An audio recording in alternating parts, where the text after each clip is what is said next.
Welcome to my channel. In today's video, I'll be teaching you how to fold an awesome origami fly using just one square sheet of paper.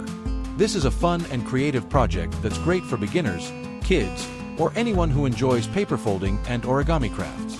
The origami fly may look tricky, but I'll guide you through each step slowly and clearly, so anyone can follow along.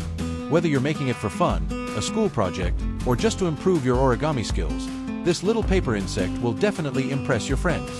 What you'll learn in this video: how to fold an origami fly from scratch, tips for clean and sharp folds, a cool final model that flaps a bit and looks realistic.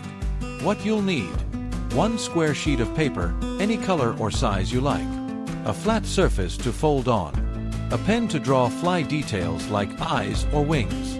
Super beginner friendly. No glue, tape, or scissors needed.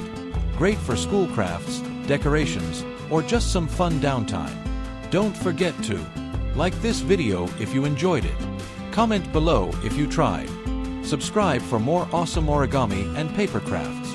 Hit the bell icon to get notified whenever I upload something new. Stay creative. Stay folding.